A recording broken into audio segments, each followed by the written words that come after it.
Students, आज की video में हम ग्राम लॉ ऑफ डिफ्यूजन से रिलेटेड न्यूमेरिकल सॉल्व करेंगे। कुछ न्यूमेरिकल्स है जो हमने इस कॉपी में सॉल्व किए और आपको बताएंगे। एग्जाम्पल 4.9 जो कि पेज नंबर 95 पर है। क्वेश्चन है, compare the rate of diffusion of helium and methane gas. दो गैसेस हमें गिवन है, हीलियम गैस गिवन है और मीथेन गैस हमें गिवन है। तो हमें जब गैसेस गिवन है तो इसका मोलिकुलर मास हम खुद कैलकुलेट कर सकते हैं। तो मोलिकुलर मास ऑफ हीलियम जो हमारे पास है वो 4, मोलिकुलर मास ऑफ कार्बन यानी कि 12 है और हाइड्रोजन हमारे पास 4 है। तो कार्बन 12 और 4 तो हमारे पास बन जाएंगे कितने, 12 + 4 = 16। तो मोलिकुलर मास हमारे पास मीथेन गैस का आ गया 16। ठीक है स्टूडेंट्स, हमें रेट ऑफ डिफ्यूजन जो है वो कंपेयर करना है दो गैसेस के दरमियान। तो आर यानी कि आर हीलियम और यहाँ पर आर जो है वो किसका है, मीथेन गैस का, = square root molecular mass of methane gas and square root molecular mass of helium gas. ठीक है, फॉर्मूला हमारे पास था R1 / R2 = स्क्वायर रूट में M2 / स्क्वायर रूट M1। तो M2 हमारे पास जो गैस है वो मीथेन है, सेकेंड गैस हमारे पास मीथेन गैस है। तो इसी वजह से M2 था, तो यहाँ पर मैंने मीथेन गैस को पुट किया। तो वैल्यूज़ हमें पता है, हमने रेट ऑफ डिफ्यूजन में रेशियो कैलकुलेट करना है। तो मोलिकुलर मास जो है मीथेन गैस का 16 है स्क्वायर रूट के अंदर, molecular mass of helium gas हमारे पास 4 है। ठीक है, और जब स्क्वायर रूट 16 का लेंगे तो हमारे पास ये मैंने आपको बाकायदा कैलकुलेट करके दिखाया है। इसका अगर हम LCM लेंगे तो हमारे पास 4 × 4 आएगा। इसको जब हम पेयर में लेंगे तो 1/4 स्क्वायर रूट से हमारे पास बाहर आ जाएगा। इसी तरह 4 को भी हमने LCM लिया है, तो LCM के अकॉर्डिंग हमारे पास 2 × 2 आया। इनका भी हम बाहर लेंगे तो 1 2 यहाँ से स्क्वायर रूट से बाहर आ जाएगा। डायरेक्ट आप कैलकुलेटर में भी कर सकती हैं, ठीक है ना, इसको कैलकुलेटर में भी डायरेक्ट सॉल्व कर सकते हैं। तो 4 / 2, इन दोनों को जब डिवाइड करेंगे आप, इसमें हमारे पास जो वैल्यू आएगी 2:1। ठीक है, तो आपको पता है डिनोमिनेटर में जब 1 हो तो उसकी कोई वैल्यू नहीं रहती। तो इसलिए जब हमने रेट ऑफ डिफ्यूजन अपना कैलकुलेट किया वो हमारे पास क्या आया, 2। कैलकुलेशन में हमारे पास आया क्या है स्टूडेंट्स, 2 आया है।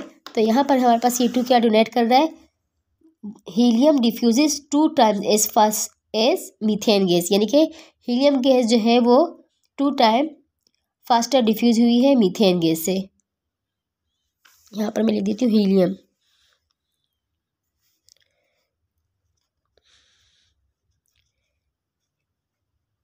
ओके स्टूडेंट्स, हीलियम को शो कर रही है। ये था न्यूमेरिकल डिफ्यूजन ग्राम्स लॉ से रिलेटेड। सेकंड एग्जांपल जो हमारे पास है वो 4.10 है। ठीक है, जो कि पेज नंबर 95 पर है। क्वेश्चन हमें गिवन है, हमें यहाँ पर क्या गिवन है, रेशो गिवन है, the ratio of the rate of diffusion of 2 gases. A और बी हमारे पास 2 गैसेस है जिनका रेशो हमें 1.5:1। ठीक है, if the relative molecular mass of gas A is 16, यानी कि एक मोलिकुलर मास गैस का हमें 16 दे दिया है।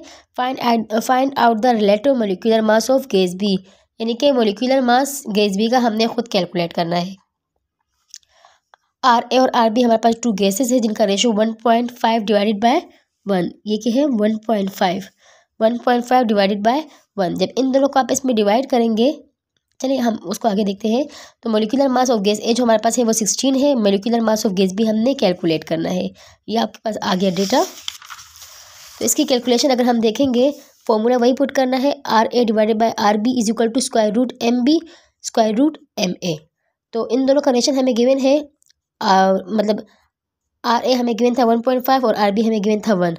मोलिकुलर मास बी का हमने फाइंड करना है, यानी कि जो गैस बी है उसका मोलिकुलर मास हमने फाइंड करना है। तो उसको ऐसे ही रहने दिया। बाकी मोलिकुलर मास ऑफ गैस ए हमें 16 गिवन था तो वो हमने पुट कर दिया। ठीक है स्टूडेंट्स, तो हम इसको आपस में क्रॉस मल्टीप्लाई कर देते हैं। 1.5 मल्टीप्लाई होगा 4 से, और इसी तरह square root molecular mass of B जो है वो मल्टीप्लाई होगा 1 से। तो 1 से जो मल्टीप्लाई होगा तो वही मतलब कंडीशन रहेगी। तो स्क्वायर रूट MB = 4 × 1.5। इन दोनों को आपस में जब मल्टीप्लाई करेंगे तो मेरे पास आंसर क्या आया, 6। अब जबकि मोलिकुलर मास से ये स्क्वायर रूट हमने हटाना है तो हम टेकिंग क्या करेंगे, taking square on both side. हम दोनों साइड स्क्वायर ले लेंगे तो स्क्वायर से ये जो है वो रूट हमारे पास वो कैंसिल आउट हो जाएगा। ओके स्टूडेंट्स, तो मोलिकुलर मास जो है वो गैस बी का हमारे पास क्या आ गया, 6 का स्क्वायर लेंगे तो हमारे पास आ जाएगा 36। तो गैस बी जो है उसका मोलिकुलर मास हमने कैलकुलेट किया 36। ओके स्टूडेंट्स, ये हमारी एग्जाम्पल थी 4.10। अब नेक्स्ट जो ग्राहम्स लॉ से रिलेटेड हमारे पास जो न्यूमेरिकल है, जो हमें एग्जाम्पल में गिवन है, एग्जाम्पल हमारे पास है 4.11 जो कि पेज नंबर 96 पे है। इसमें पूरा क्वेश्चन हमें गिवन है, ठीक है। तो क्वेश्चन के मुताबिक जो डेटा मैंने बनाया है, डेटा ये रहा, यानी कि हमें वॉल्यूम हीलियम गैस का गिवन था 1.5 dm³ और हमें टाइम गिवन था हीलियम का 290 सेकेंड। इसी तरह वॉल्यूम हमें जो है वो अननोन गैस का गिवन है 1.5 dm³। इसी तरह टाइम जो अननोन गैस का हमें गिवन है 1085।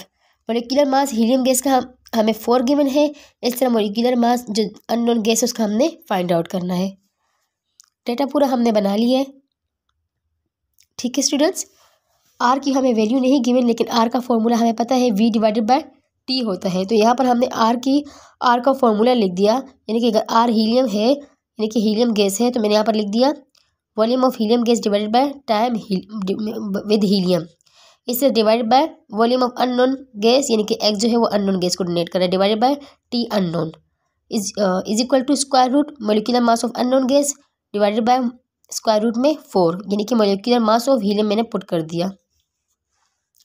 अब जब वैल्यूज मैंने आप इसमें सब पुट कर दी हैं, तो यहाँ पर स्टूडेंट्स देखें 1.5 डिवाइडेड बाय 290, इसको मैंने ऐसे ही रहने दिया। डिनोमिनेटर में जो वैल्यूज़ थी इसको मैंने मल्टीप्लाई करना चाहा, तो इसकी जो वैल्यूज़ थी, यानी कि जो डिनोमिनेटर में थी वो न्यूमिनेटर में आ जाएगी और जो न्यूमिनेटर में थी वो डिनोमिनेटर में आ जाएगी।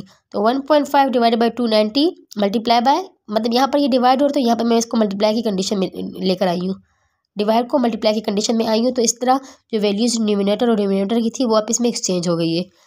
तो 1.5 मल्टीप्लाई होगा 1085 से और 290 डिवाइड होगा 1.5 से। जब भी आप इसे मल्टीप्लाई हुए तो मेरे पास जो वैल्यू आई 1085 और डिनोमिनेटर में जो वैल्यू आई 290 आई, ठीक है स्टूडेंट्स। और इक्वल का इस तरफ जो है वो सेम ऐसे ही मैंने उतारा है, देखें square root molecular mass of unknown gas divided by 2। Okay students, इन दोनों को जब मैंने आप इसमें डिवाइड किया तो मेरे पास जो वैल्यू आई थी वो 3.74 थी, ठीक है। और फिर मैंने यहाँ पर जो डिनोमिनेटर में था इक्वल के इस साइड 2, तो 2 को उससे मैंने मल्टीप्लाई कर देना है, क्योंकि मुझे मोलिकुलर मास अननोन गैस का फाइंड आउट करना है। इन दोनों को आप इसे मल्टीप्लाई करेंगे तो 7.48 मेरे पास आएगा, ठीक है, equal to square root molecular mass of unknown gas. तो अब ये स्क्वायर रूट है, क्योंकि मुझे स्क्वायर रूट हटाना है, तो मैं उसके लिए क्या करूँगी, taking square on both side. जब मैंने स्क्वायर रूट लिया तो ये 2 जो है ये स्क्वायर रूट से कैंसिल हो जाएगा, ठीक है। तो 7.48 का मैंने स्क्वायर लिया, तो मेरे पास जो मोलिकुलर मास आया है अननोन गैस का 56 ग्राम पर मोल। ओके स्टूडेंट्स, ये तीनों एग्जांपल्स हमारी ग्राहम्स लॉ से रिलेटेड थी। Okay, thank you so much.